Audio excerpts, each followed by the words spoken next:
the company name now, the mother brand is called Paramount. Obviously, our brands like MTV Base, Nickelodeon, B and names and their iconic identities. But the company that employs me is now known as Paramount. The topic I've been asked to speak on is creative thinking and innovation. And yes, I did salute the members of staff of the university. I think at this point I should say a huge shout out to the student population on the call. I do not take you guys for granted. As a matter of fact, every time before the pandemic was coming to the university for one lecture or the other, I've been part of the academic summit at the main auditorium a couple times. And so this is an engagement, a forum that I do not take for granted at all. Thanks for having me, guys. I consider myself one of you. So this is not me just basically sharing ideas. This is also an opportunity for me to learn tremendously from you guys. So I welcome questions, use the chat box, whatever it is that you want clarified, let me know whatever you want to also add to the points that I make very quickly. We have such a short time, so I have to breeze through, but stop me at any point in if you lose my audio or you no longer can follow what it is that I'm saying. Creative thinking and innovation, very interesting concepts and concepts that I'm most passionate about, because I do believe that our continent use demystifying creativity, demystifying innovation. Those words, creativity and creative, obviously come from the word create, which simply means to bring to life or to bring to be an idea or something that previously didn't exist. And how do you bring to be? You bring to be or you bring to life by executing or developing your ideas, your thoughts, and the products of your imagination. That's how to create. That's how to be creative. Many times, though, we refer to creatives as just creative professionals. We think about people like Burna, Whiskey, Davido, Bella Shmurda, Chimamanda Adichie, Jerry Malo, and the likes as the only creators. Maybe the guys in tech space as well these days, the guys at Flutterwave and the other guys who are making waves. What I want to emphasize here is that actually it is not creative professionals like those guys that I've mentioned that are the only creative ones. Matter of fact, every one of us is born with the ability to be creative. And that's a fact that is backed by science. And if you are a Christian or a Muslim, it's also backed scripturally as well. Permit me to reference a scripture that says, let us make man in our own image according to our likeness. So God made man, that's what the Bible says. And so if God made man according to his likeness, God must have made man with the innate ability and capability to also create. And I think our world bears credence to that thinking, because it's a combination. What we see in front of us today as our reality is a combination of the things that God made, or what science will refer to as nature, and the things that man made, the skyscrapers, the buildings, the aeroplanes, the cars. God didn't create those. He gave man the ability to create those, the houses we live in, the clothes that we wear, all of those things. So I believe absolutely that every human being is born with an innate ability to create. So there's no mystifying it. The ability to create is in us. It's a question of how we recognize that we have that ability and how we develop it and use it. And as it is with every and anything in life, mastery constantly practicing and developing the skill. So the capacity to create will only get better if we use it from time to time. So what are we creating? And why are we creating should be the question. And I am a firm believer in the fact that if we have a firm understanding and an inspiring reason to create, if the why is compelling enough, then what we create will be a lot more meaningful. What do I mean by that? Most of the greatest inventions of our world have been created as a response to problems or needs.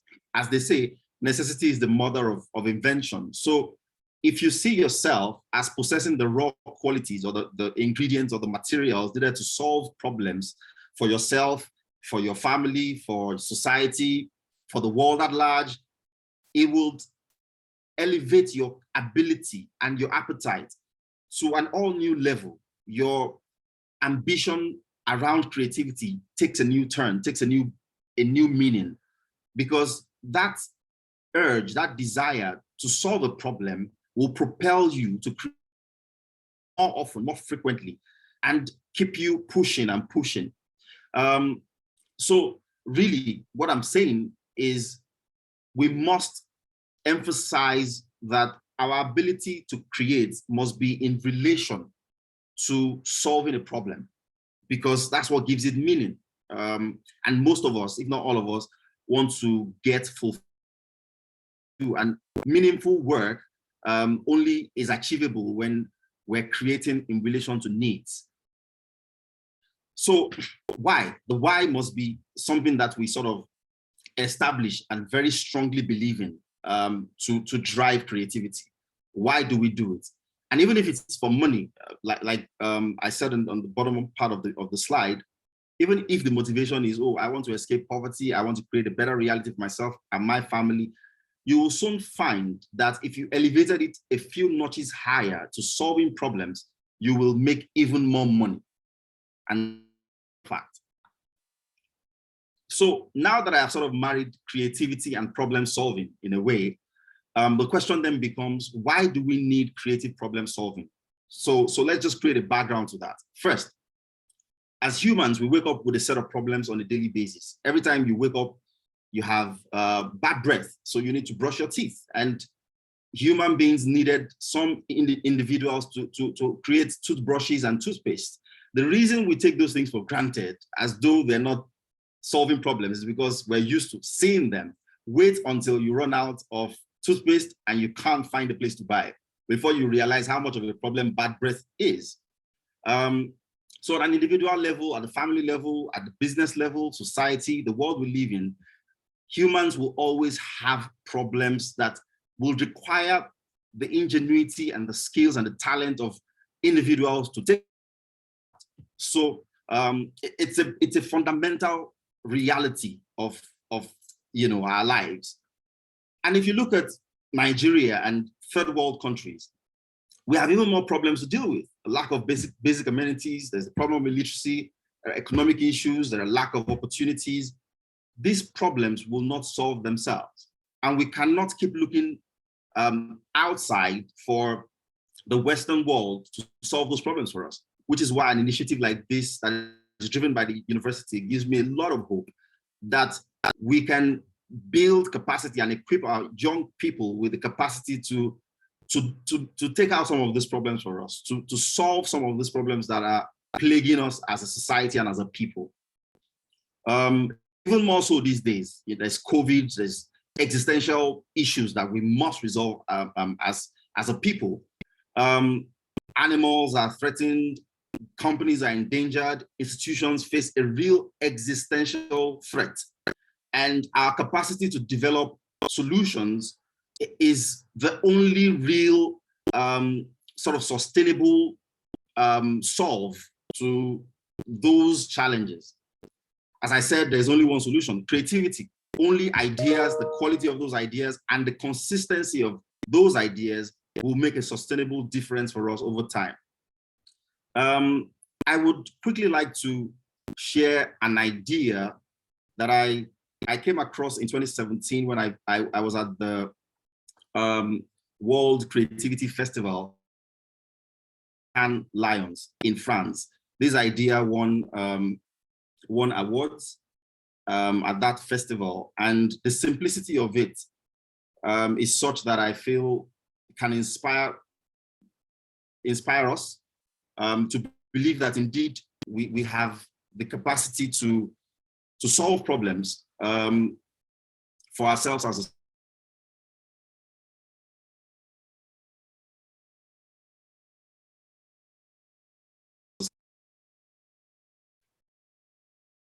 this video. Please watch very attentively. The immunization history of a child. It's what doctors the world over refer to and check which vaccine is due. But this is Afghanistan, a land with the world's worst infant mortality rate, where traditional biases and remote areas mean doctors have to work without proper immunization history.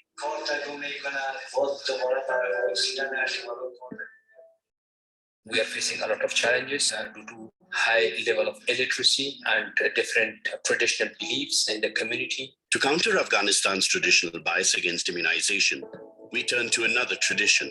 This little bracelet is a common sight in Afghanistan, a lucky charm that protects Afghan newborns from evil forces. Today, this bracelet protects from much more. This is the immunity charm, a simple thread with colored beads that are messages from doctors to each other and to the people of Afghanistan. Each colored bead is code for a specific vaccine.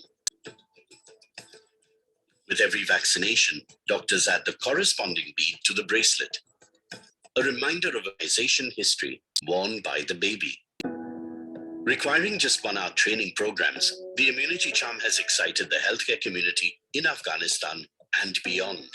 I'm really excited about the immunity charm because it turns culture into incentive and a bracelet into long lineups of mothers and children at vaccine clinics.